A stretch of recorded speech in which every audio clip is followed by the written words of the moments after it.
ಎಡನೀರು ಮಠದ ಶ್ರೀ ಶ್ರೀ ಸಚ್ಚಿದಾನಂದ ಸ್ವಾಮೀಜಿ ಹಾಗೂ ಕೊಂಡೆಯೂರಿನ ಯೋಗಾನಂದ ಸರಸ್ವತಿ ಸ್ವಾಮೀಜಿಯವರ ದಿವ್ಯ ಅನುಗ್ರಹದಿಂದ ಹೊರಟ ಮನೆ ಮನೆ ಯಕ್ಷಗಾನ ಅಭಿಯಾನವು ಮುಂದುವರಿತಾ ಬಂದು ನಾವು ತಲುಪಿದ್ದು ಇವತ್ತು ಕುಂಬಳೆ ಸಮೀಪದ ನಾರಾಯಣಮಂಗಲದ ವಿ.ಬಿ. ಕುಳಮರ್ವ ಅವರ ಮನೆಯಲ್ಲಿ.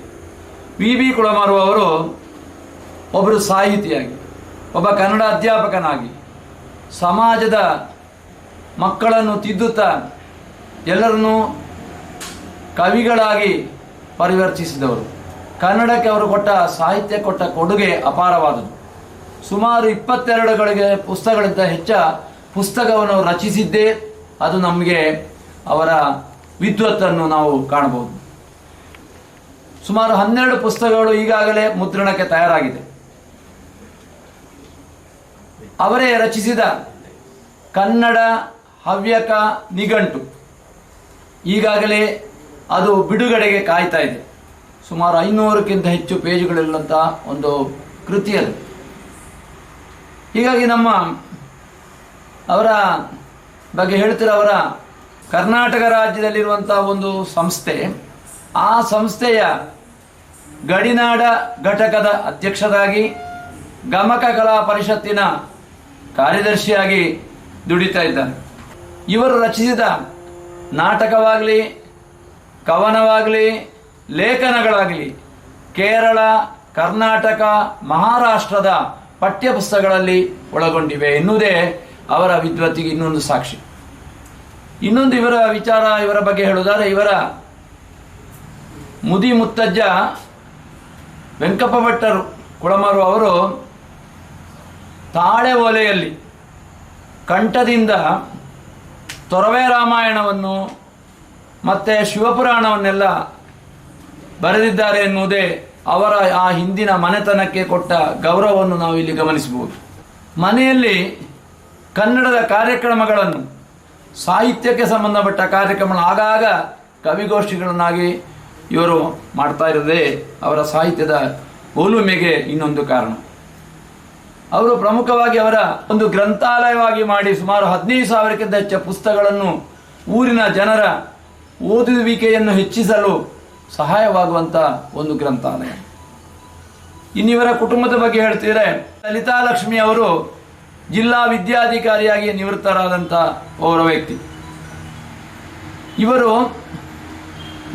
ಮೊದಲ ಮಗಳು ರಾಜ್ಯಶ್ರೀ ಎನ್ನುವಂಥ ವ್ಯಕ್ತಿ ವೃತ್ತಿಯಲ್ಲಿ ಇಂಜಿನಿಯರು, ಆದರೆ ಸಾಹಿತ್ಯವನ್ನು ಬಿಟ್ಟು ಇಲ್ಲ. ಬಂಡೂಲ ಎನ್ನುವಂತಹ ಒಂದು ಅವರ ಕೃತಿಗೆ ಕರ್ನಾಟಕ ರಾಜ್ಯದ ಗೌರವ ಲಭಿಸಿದೆ. ಇನ್ನೊಬ್ಬಳು ಮಗಳು ಡಾಕ್ಟರ್ ಕಾವ್ಯಶ್ರೀ ನಿಮಾನ್ಸ್ ಬೆಂಗಳೂರಿನಲ್ಲಿ ಮನೋರೋಗ ತಜ್ಞೆಯಾಗಿ ದುಡಿತಾ ಇದ್ದಾರೆ. ಅವಳು ಕೂಡ ಒಳ್ಳೆ ಸಾಹಿತಿಯಾಗಿ ಇದ್ದಾಳೆ. ಅವಳ ಕವನಗಳು ಕೂಡ ಪಠ್ಯಪುಸ್ತಕಗಳಲ್ಲಿ ಬಂದಿವೆ. ಹೀಗಾಗಿ ಇಡೀ ಕುಟುಂಬದವರೇ, ಕುಳಮರ್ವ ಎನ್ನುವ ಒಂದು ಕುಟುಂಬದಲ್ಲಿ ವಿ.ಬಿ. ಕುಳಮರ್ವ ಅವರು ಸಾಹಿತ್ಯವನ್ನು ಸೇವೆ ಮಾಡುವಂಥ ಒಬ್ಬ ಪರಿಚಾರಕ. ಎಸ್.ಎನ್.ಎಚ್.ಎಸ್. ಪೆರ್ಲದಲ್ಲಿರುವಾಗ ಅಲ್ಲಿಯ ಮಕ್ಕಳನ್ನು ಕವಿಗಳನ್ನಾಗಿ ತಯಾರಿ ಮಾಡುವ ಒಂದು ದೊಡ್ಡ ಜವಾಬ್ದಾರಿ ಇದೆ. ಆದ ಕಾರಣ ಬರೇ ಪಾಠದ ಒಬ್ಬ ಅಧ್ಯಾಪಕನಲ್ಲ, ಸಾಹಿತ್ಯವನ್ನು ಗಮನಿಸಿ ಬೆಳೆಸುವ ಒಂದು ವೃತ್ತಿಯವರು. ಎರಡನೇದಾಗಿ ಇವತ್ತು ನಾವು ಅವರ ಮನೆಯಲ್ಲಿ ನಾವು ಸೇರಿದ್ದೇವೆ. ಇಲ್ಲಿ ನಡೆಯುವಂಥ ಮನೆ ಮನೆ ಯಕ್ಷಗಾನ ಅಭಿಯಾನದಲ್ಲಿ ಇವತ್ತು ನಡೆಯುವ ಪ್ರಸಂಗ ತರಣಿ ಸೇನ ಕಾಳಗ. ಬನ್ನಿ ವೀಕ್ಷಕರೇ, ನಾವೆಲ್ಲ ಒಟ್ಟಾಗಿ ಅಲ್ಲಿಗೆ ಹೋಗೋಣ, ನೋಡೋಣ, ಕಾರ್ಯಕ್ರಮವನ್ನು ವೀಕ್ಷಿಸೋಣ ಅಂತ ಹೇಳ್ತಾ ಎಲ್ಲರಿಗೂ ಶುಭ ಸಂಜೆಗಳನ್ನು ಹಾರೈಸ್ತಾ ಇದ್ದೇನೆ.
ಅಂಬಿಕಾ ಸುತ ವಿಘ್ನರಾಜನ ಪಿರಿದು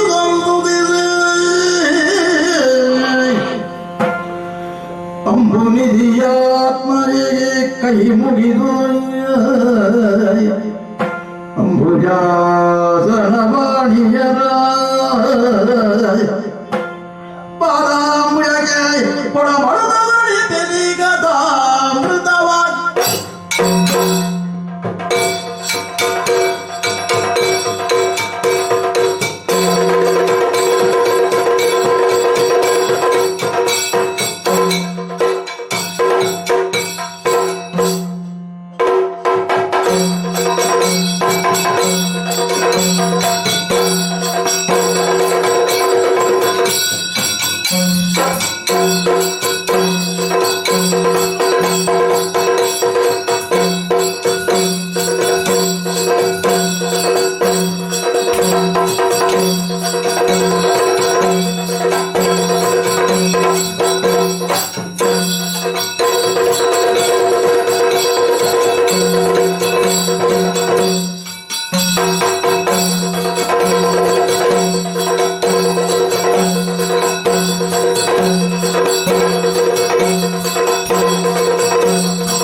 ಆ ಕಾರಣದಿಂದಲೇ ಕಾಂಚನ ಮೃಗದ ನೆವದಿಂದ ಅಯೋಧ್ಯ ರಾಮನಾದಂತಹ ಶ್ರೀರಾಮಚಂದ್ರನ ಮಡದಿ ಜಾನಕಿಯನ್ನು ಕದ್ದೊಯ್ದು ಅಶೋಕವನದಲ್ಲಿ ಇರಿಸಿದ ವಿಚಾರ ಶ್ರೀರಾಮನಿಗೆ ತಿಳಿದು ಸರದಿಗೆ ಸೇತುವೆಯನ್ನು ಬಲಿದು ಸುವರ್ಣ ಲಂಕೆಯನ್ನು ಸೇರಿದ್ದಾರೆ.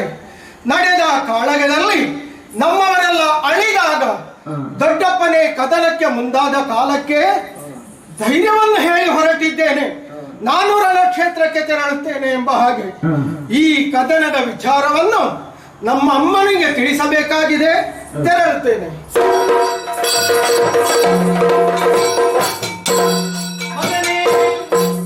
ಏನೇನು ಬಾಲಾಯ್ ಗುಣಯುಗ ಏನೇನು ಬಾಲಾಯ್ ಗುಣಯುಗ ಏನೇನು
ಶುಭವಾಗಲಿ.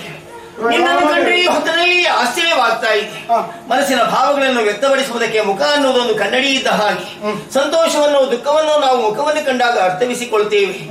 ಆದ್ರೆ ಸಂತೋಷ ಆ ವ್ಯಕ್ತಿಗೆ ಯಾಕಾಯಿತು, ದುಃಖ ಅನ್ನುವುದು ಆ ವ್ಯಕ್ತಿಗೆ ಯಾಕಾಯಿತು ಅನ್ನೋದನ್ನು ನಾವು ಅರ್ಥವಿಸಿಕೊಳ್ಳಬೇಕು ಅಂತಾದ್ರೆ ಅನುಭವಿಸುವಂತಹ ವ್ಯಕ್ತಿಯು ಬಾಯಿ ಬಿಟ್ಟು ಹೇಳಬೇಕಾಗ್ತದೆ. ತಾಯಿಯ ಬಳಿಗೆ ಬರುವುದು ಎಂದು ಹೊಸದೇನೋ ಕಂದಾನೆ ಅಲ್ಲ, ಯಾವಾಗಲೂ ಬರುವವನೇ ಹೌದು.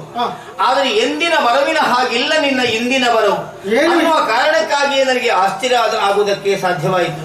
ಕಂದ, ಅಮ್ಮ ಎದೆಗೆ ಸೀಸದ ಕವಚ ಅಪ್ಪಿಕೊಂಡಿದೆ, ಬೆನ್ನಲ್ಲಿ ಬತ್ತಳಿಕೆಯನ್ನು ಕಾಡುತ್ತಾ ಇದ್ದೇನೆ, ಮುಖದಲ್ಲಿ ವೀರಾವೇಶವನ್ನು ನಾನು ಈ ಹೊತ್ತಿನಲ್ಲಿ ನೋಡ್ತಾ ಇದ್ದೇನೆ. ಮಗನೇ, ನಿನ್ನ ಇಂದಿನ ಈ ಸ್ಥಿತಿಗೆ ನೀನು ಎಲ್ಲಿಗೋ ಹೊರಟಿದ್ದೀ ಅನ್ನುವುದನ್ನು ಅರ್ಥವಿಸಿಕೊಳ್ಳಬಹುದೇ ಬಿಟ್ರೆ ಎಲ್ಲಿಗೆ, ಯಾಕೆ, ಏನು ಅನ್ನುವಂತಹ ಪ್ರಶ್ನೆಗೆ ಉತ್ತರ ಮಾತ್ರ ಈ ತಾಯಿಗೆ ಸಿಗಲಿಲ್ಲ ಕಂದ. ಆದ್ರಿಂದ ನಿನ್ನನ್ನೇ ಕೇಳ್ತಾ ಇದ್ದೀನಿ, ಎಲ್ಲಿಗೆ ಹೇಳು ಮಗನೇ.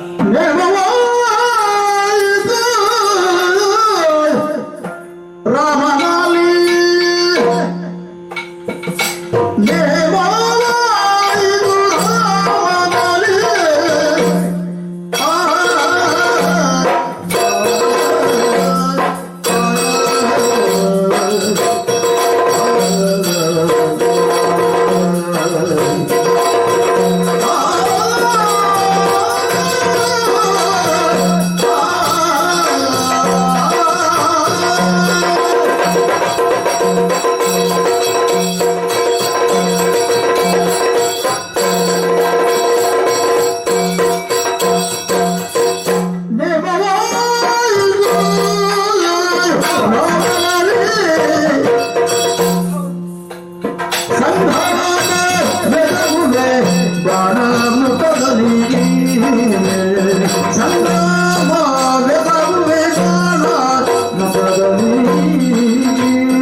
Oh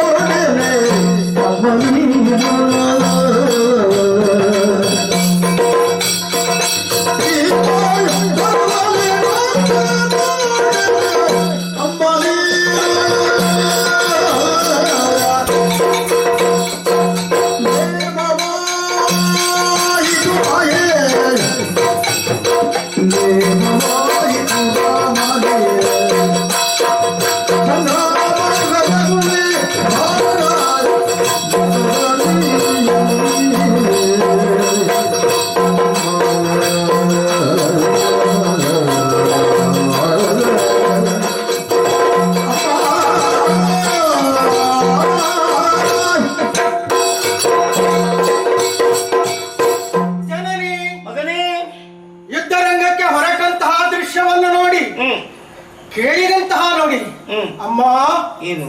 ಜನನಿಯಾದವಳು ಕೇಳಬೇಕಾದಂತಹ ವಿಚಾರವನ್ನೇ ನೀನು ಕೇಳಿದ್ದಿ. ಅಮ್ಮ, ಏನು? ಹಾಗೆ ಹೀಗೆ ಹೊರಟದ್ದಲ್ಲ. ಮತ್ತೆ ಈ ಲಂಕಾ ಪಟ್ಟಣದಲ್ಲಿ ನಡೆಯುತ್ತಿರುವಂತಹ ವಿದ್ಯಮಾನಗಳನ್ನೆಲ್ಲ ನೀನು ತಿಳಿದವಳು. ಖಂಡಿತ ಹೌದು.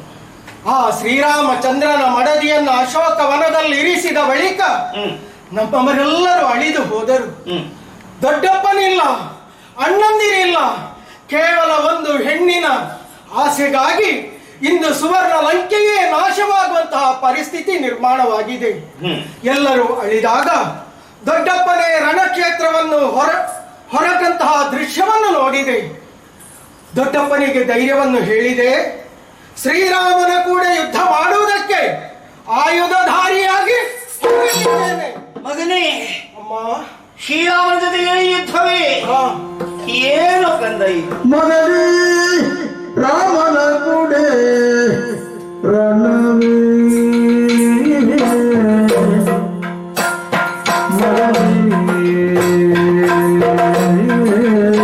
ಏನು ಕಂದೆ?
ನಿನ್ನ ಮಾತನ್ನು ಕೇಳಿದಾಗ ಕಾದ ಸೀಸವನ್ನೇ ನನ್ನ ಕಿವಿಗೆರೆದ ಅನುಭವ ನನಗೆ ಈ ಹೊತ್ತಿನಲ್ಲಿ ಆಗ್ತಾ ಇದೆ ಕಂದ.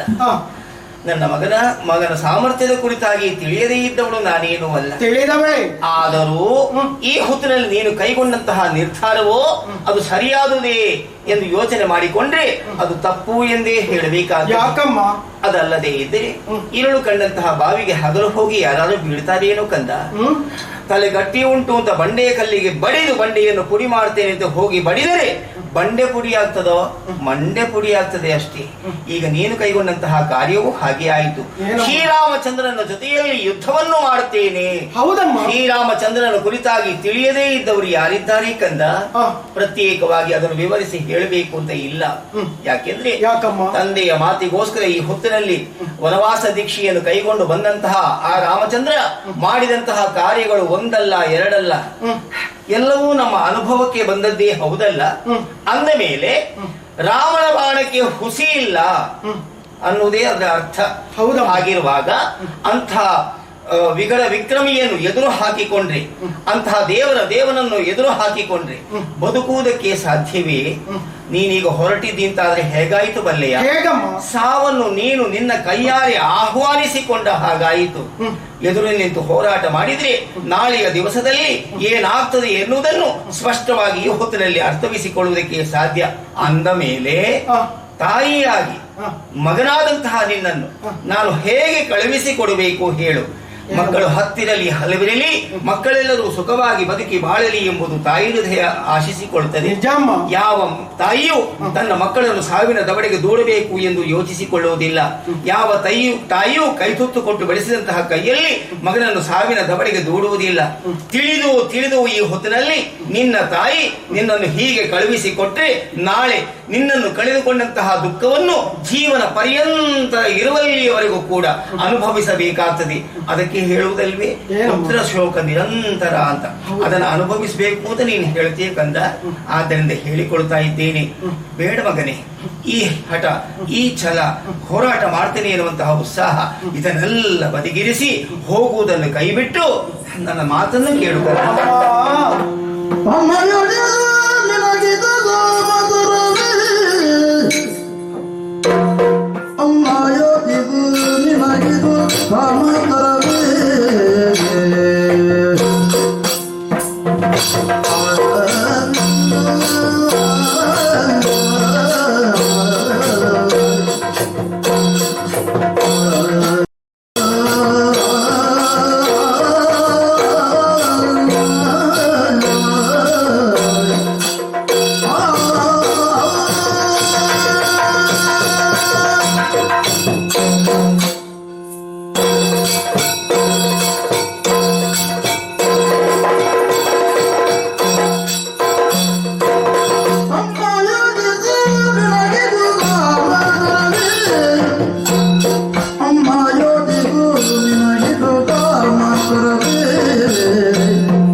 ಒಂದೊಂದು ನುಡಿಗಳನ್ನು ಚೆನ್ನಾಗಿ ಆಲಿಸಿದೆ.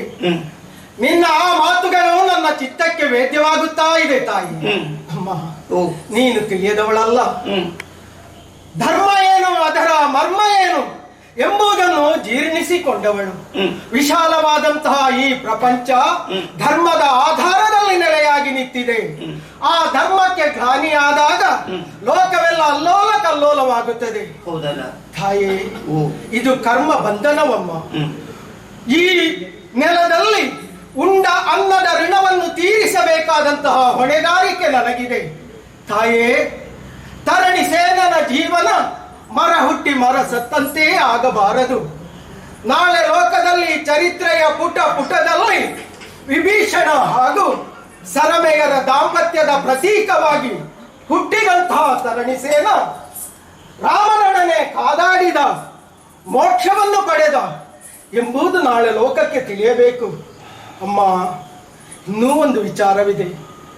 ನನ್ನಪ್ಪ ಶ್ರೀರಾಮನ ಸೇವೆಯಲ್ಲಿ ಧನ್ಯತೆಯನ್ನ ಕಂಡರು. ನೀನಾದರೂ ಆ ಶ್ರೀರಾಮನ ಮಡದಿಯಾದಂತಹ ಜಾನಕಿಯ ಪಾದ ಸೇವೆಯಿಂದ ಜನ್ಮ ಜನ್ಮಾಂತರದ ಪಾಪವನ್ನು ತೀರಿಸಿದೆ. ನನಗೇನಿದೆ ಅಮ್ಮ? ಏನೂ ಇಲ್ಲ.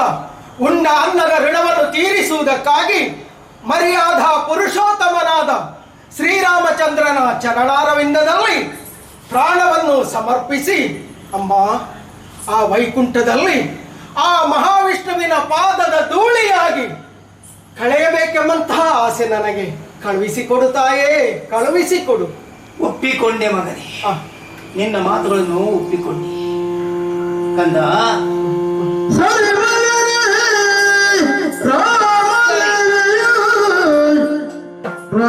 ರಾಮದೇವಿಯು ನಿನ್ನ ಪಿತಗಾಯಿತು.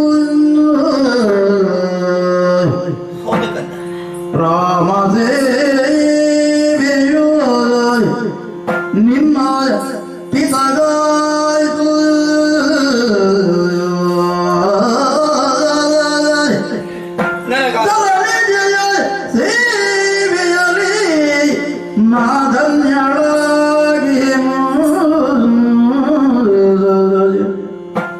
ಧರಣಿ ಜಯ ಸೇವೆಯಲಿ ಧನ್ಯಳಾಗಿ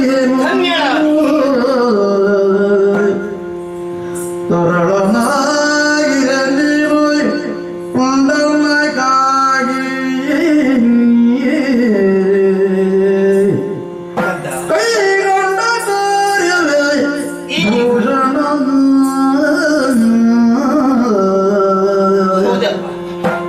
ಸರಿ ಮಗನೇ ರಾಮದೇವಿಯು ನಿಮ್ಮ ಪಿತಗಾಯಿತು.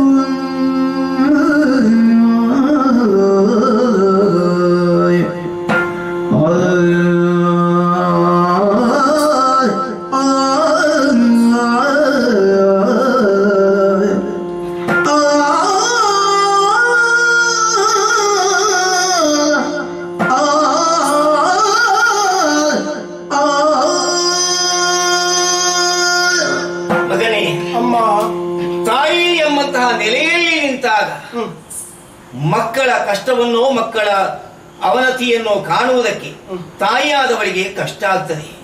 ಕೇವಲ ತಾಯಿ ಎನ್ನುವ ನೆಲೆಯಲ್ಲಿ ಯೋಚನೆ ಮಾಡಿಕೊಂಡಾಗ ನಿನ್ನನ್ನು ಕಳೆದುಕೊಳ್ಳುವುದಕ್ಕೆ ನನಗಾಗದೇ ಇದ್ದ ಕಾರಣ ನಿನ್ನನ್ನು ಉಳಿಸುವುದಕ್ಕಾಗಿ ನೀನು ಯುದ್ಧಕ್ಕೆ ಹೋಗಬೇಡ ಅಂತ ನಾನು ಹೇಳಿದ್ದು ಹೌದು. ಆದ್ರೆ ಈಗ ನಿನ್ನ ಮಾತನ್ನ ಕೇಳಿದಾಗ ನೀನಾಡುತ್ತಿರುವಂತಹ ಮಾತುಗಳು ಸತ್ಯ ಅನ್ನೋದು ನನಗೆ ವೇದ್ಯವಾಗ್ತಾ ಇದೆ. ಯಾಕೆಂದ್ರೆ ನಿನ್ನ ಅಪ್ಪನಿಗಾದರೂ ಶ್ರೀರಾಮಚಂದ್ರನ ಸೇವೆಯಿಂದ ತನ್ನ ಬದುಕನ್ನು ಸಾರ್ಥಕಗೊಳಿಸಿಕೊಂಡರು ಅಲ್ವೇ? ನನಗೂ ಭಾಗ್ಯ ದೊರಕಿತು ಆ ಸೀತಾಮಾತೆಯ ಸೇವೆಯನ್ನು ಮಾಡುವಲ್ಲಿ. ಅದರಿಂದ ನನ್ನ ಬದುಕಿನ ಧನ್ಯತೆಯನ್ನು ನಾನು ಕಂಡುಕೊಂಡೆ. ಸತ್ಯ ಮಗನಾಗಿ ನೀನು ಎರಡು ವಿಭಾಗದಲ್ಲಿ ಯೋಚನೆ ಮಾಡಿಕೊಂಡೆ ಕಂದ. ಒಂದು, ಉಂಡ ಅನ್ನದ ಮನೆಗೆ ಋಣವನ್ನು ತೀರಿಸಬೇಕಾದದ್ದು ನನ್ನ ಕರ್ತವ್ಯ ಅಲ್ವೇ ಅನ್ನುವ ನೆಲೆಯಲ್ಲಿ ಹೌದು ಎಂದಾದರೆ, ಇನ್ನೊಂದು ಶ್ರೀರಾಮಚಂದ್ರ ಮಹಾಪ್ರಭುಗಳ ಕೈಯಲ್ಲಿ ಸಾವನ್ನು ಕಂಡೆವು ಅಂತಾದ್ರೆ ಆ ಸಾವು ಎನ್ನುವುದು ನೇರ ಮೋಕ್ಷಕ್ಕೆ ದಾರಿ ಅನ್ನುವುದು ಮತ್ತೊಂದು. ಹಾಗೆ ಎರಡೂ ವಿಭಾಗದಲ್ಲಿ ನೀನು ಯೋಚನೆ ಮಾಡಿಕೊಂಡು ಈ ನಿರ್ಧಾರವನ್ನು ಕೈಗೊಂಡಿದ್ದಿ ಅಂತಾದ್ರೆ ಹೊರಟು ನಿಂತಹ ನಿನ್ನನ್ನು ಈ ಹೊತ್ತಿನಲ್ಲಿ ತಡೆದು ನಿಲ್ಲಿಸುವುದಿಲ್ಲ ಮಗನೇ. ಸಂತೋಷವಾಗ್ತಾ ಇದೆ. ನಿನಗೆ ಜನ್ಮ ಕೊಟ್ಟಂತಹ ನಾನೇ ಭಾಗ್ಯಶಾಲಿ, ನಾನೇ ಧನ್ಯವಳು ಕಂದ. ಮುಂದೊಂದು ಜನ್ಮ ಇದೆ ಅಂತಾದ್ರೆ ನೀನೇ ನನ್ನ ಹೊಟ್ಟೆಯಲ್ಲಿ ಹುಟ್ಟು ನಿನಗೇ ನಾನು ತಾಯಿಯಾಗಬೇಕು, ನೀನೇ ನನ್ನ ಮಗನಾಗಬೇಕು ಎಂಬ ಆಸೆಯನ್ನು ಹೊತ್ತು ಈ ಹೊತ್ತಿನಲ್ಲಿ ನಿನ್ನನ್ನು ಹರಸಿ ಕಳುಹಿಸಿ ಕೊಡ್ತಾ ಇದ್ದೇನೆ. ಹೋಗಿ ಬಾ ಮಗನೇ, ಶುಭವಾಗಿ ಹೋಗಿ ಬರುತ್ತೇನೆ.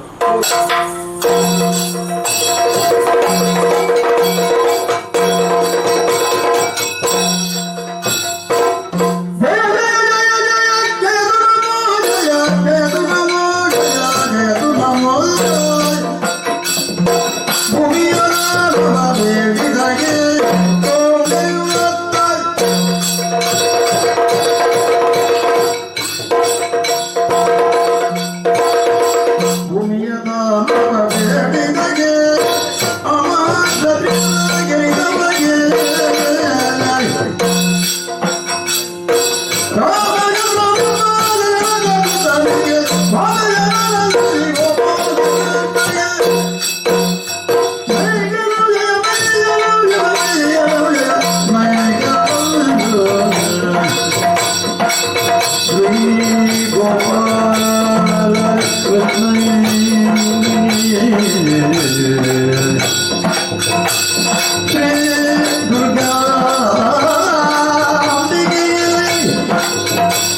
ಶ್ರೀ ಮಹಾಗಣಪತಿ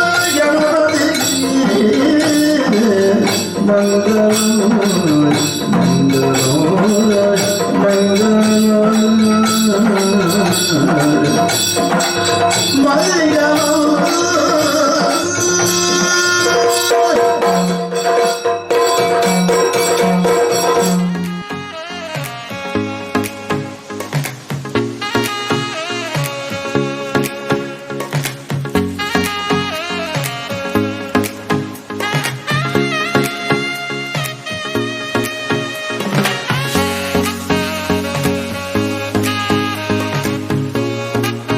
ಬಂಧುಗಳೇ, ಎಲ್ಲರಿಗೂ ನಮಸ್ಕಾರ.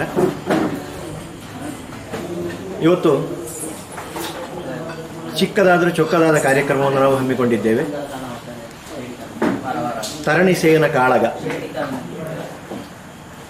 ಕಲಿಯುಗದಲ್ಲಿರೋ ನಮಗೆ ಇವತ್ತು ತ್ರೇತಾಯುಗದ ರಾಮಾಯಣದ ಕಾಲದ ಒಂದು ದರ್ಶನವನ್ನು ಮಾಡಿಸಿಕೊಟ್ಟಿದ್ದಾರೆ ನಮ್ಮ ಕಲಾವಿದರು. ಅವರಿಗೆಲ್ಲ ನಾನು ಈ ಸಂದರ್ಭದಲ್ಲಿ ಪ್ರತ್ಯೇಕವಾಗಿ ಧನ್ಯವಾದಗಳನ್ನು ಹೇಳಬೇಕಾಗಿದೆ. ಯಕ್ಷಗಾನ ಕಲೆಗಳಲ್ಲಿ ಅತ್ಯಂತ ಅದ್ಭುತವಾದ ಕಲೆ, ಪ್ರಾಚೀನ ಕಲೆ. ಅದು ನಮ್ಮ ಕುಂಬಳೆಯವರಿಗೆ ಇನ್ನಷ್ಟು ಹತ್ತಿರದ ಕಲೆ ಅದು. ಯಾಕೆಂದರೆ ಯಕ್ಷಗಾನ ವಾಲ್ಮೀಕಿ ಪಾರ್ಥಸುಬ್ಬ ಕವಿಯ ಊರು ಕುಂಬಳೆ. ಪಾರ್ಥಸುಬ್ಬನ ಬಗ್ಗೆ ಹೇಳಲಿಕ್ಕೆ ಹೊರಟ್ರೆ ಅದು ದೊಡ್ಡ ರಾಮಾಯಣವಾದೀತು. ಅಂತಹ ಅಗಾಧವಾದ ಕಾರ್ಯಗಳನ್ನು ಪಾರ್ಥಸುಬ್ಬ ಕವಿ ಯಕ್ಷಗಾನ ಕ್ಷೇತ್ರದಲ್ಲಿ ಮಾಡಿದ್ದಾರೆ. ನನಗೆ ನೆನಪಿಗೆ ಬರ್ತಾ ಉಂಟು ಪಾರ್ಥಸುಬ್ಬನ ಸಿಡಿಲು ಮರಿ ಅಂಗದನ ಆ ಸಂದರ್ಭ ಈಗಲೂ ಕೂಡ ಚಿಕ್ಕದಾಗಿರೋ ಓದಿದ್ದು ಕಿವಿಯಲ್ಲಿ ಗುಯ್ಗುಟ್ಟುತ್ತಾ ಇದೆ. ಇರಲಿ, ಯಕ್ಷಗಾನ ಈಗಾಗಲೇ ನಾವು ಕೇಳಿಕೊಂಡ ಹಾಗೆ ಇನ್ನೊಂದು ನಾನು ಈ ಸಂದರ್ಭದಲ್ಲಿ ಒಂದು ಮಾತು ಹೇಳಬೇಕಾಗಿದೆ.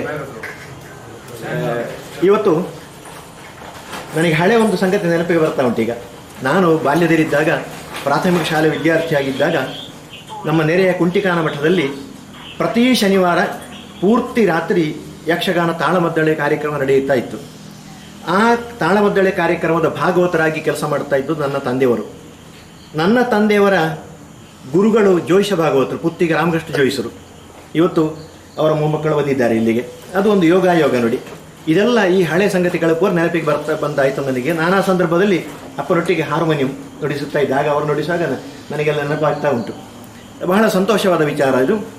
ಈ ರಾಮಾಯಣದ ಪ್ರಸಂಗ ಮೊನ್ನೆ ಆಟಿ ತಿಂಗಳು ಶ್ರಾವಣ ಮಾಸ ಎಲ್ಲ ಮುಗಿಯಿತು. ರಾಮಾಯಣದ ಕಥೆಗಳನ್ನು ನಾವು ಇಡೀ ತಿಂಗಳು ವಾಚನ ವ್ಯಾಖ್ಯಾನ ಮಾಡಿದ್ದೇವೆ ಬೇರೆ ಬೇರೆ ಕೇಂದ್ರಗಳಲ್ಲಿ. ಇದು ಅದರ ಮುಂದುವರಿದ ಭಾಗ ಅಂತ ನಾನು ತಿಳ್ಕೊಂಡಿದ್ದೇನೆ.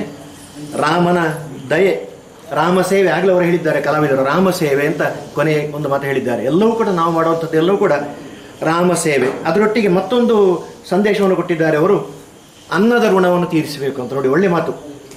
ಚಿಕ್ಕ ಮಾತಾದರೂ ಕೂಡ ಅದು ಅದ್ಭುತವಾದ ಅರ್ಥ ಅದಕ್ಕಿದೆ. ಗಾದೆಗಳು, ನುಡಿಮುತ್ತುಗಳೆಲ್ಲ ವಾಮನನ ಹಾಗೆ ಬಹಳ ಚಿಕ್ಕದು ಆಕಾರದಲ್ಲಿ, ಆದರೆ ಅರ್ಥದಲ್ಲಿ ತ್ರಿವಿಕ್ರಮನ ಹಾಗೆ ಅಷ್ಟು ದೊಡ್ಡದು. ಹಾಗಾಗಿ ಅದರ ಬಗ್ಗೆ ನಾವು ಮೆಲುಕು ಹಾಕುತ್ತಾ ಹೋದರೆ ಅದು ಜಗದಷ್ಟು ರಸ ಬಿಡುವಂತಹ ರಸದಾಳಿ ಕಬ್ಬಿನ ಹಾಗೆ. ಇರಲಿ, ಆ ಬಗ್ಗೆ ನಾನು ಹೇಳಲಿಕ್ಕೆ ಹೊರಡುವುದಿಲ್ಲ, ಯಾಕಂದರೆ ಎಲ್ಲರಿಗೂ ಗೊತ್ತಿರುವ ವಿಚಾರಗಳು. ಹಾಗಾಗಿ ಇವತ್ತು ಈ ನಮ್ಮ 4 ಸಂಸ್ಥೆಗಳು, ಗಡಿ ಅಭಿವೃದ್ಧಿ ಪ್ರಾಧಿಕಾರ ಬೆಂಗಳೂರು, ಆಮೇಲೆ ಕಾಸರಗೋಡು ಜಿಲ್ಲಾ ಕನ್ನಡ ಪತ್ರಕರ್ತರ ಸಂಘ, ಅದರೊಟ್ಟಿಗೆ ಜಾನಪದ ಪರಿಷತ್ತು, ಮಾತ್ರವಲ್ಲ ಯಕ್ಷಗಾನ ಅಕಾಡೆಮಿ ಕಾಸರಗೋಡು, ಈ 4 ಸಂಘಟನೆಗಳು. 4 ಅಂದರೆ ಅದು ಪರಿಪೂರ್ಣ ಅಂತ ಲೆಕ್ಕ. ಯಾಕಂದರೆ ಒಂದು ಕಟ್ಟಡ ಅಥವಾ ಒಂದು ಚಪ್ಪರ, ಒಂದು ಮಂಟಪ ಆಗಬೇಕಾದ್ರೆ 4 ಕಂಬಗಳು ಬೇಕದಕ್ಕೆ, ಅಥವಾ 4 ಕುಂದಗಳು ಬೇಕು. ಒಂದು ಊರವಾಗಿ ಬಿಟ್ಟರೆ ಅದು ಸರಿಯಾಗಿ ನಿಲ್ಲುವುದಿಲ್ಲ. ಹಾಗಾಗಿ ಈ 4 ಸಂಸ್ಥೆಗಳು ಒಟ್ಟು ಸೇರಿಕೊಂಡು ನಡೆಸಿದಂತಹ ಈ ಕಾರ್ಯಕ್ರಮ, ಈ ಒಂದು ಕಲಾಮಾತೆಯ ಸೇವೆ, ಅದರ ಒಂದು ಮಂಟಪ ಅದ್ಭುತವಾಗಿ ಗಟ್ಟಿಯಾಗಿ ನಿಂತುಕೊಂಡಿದೆ.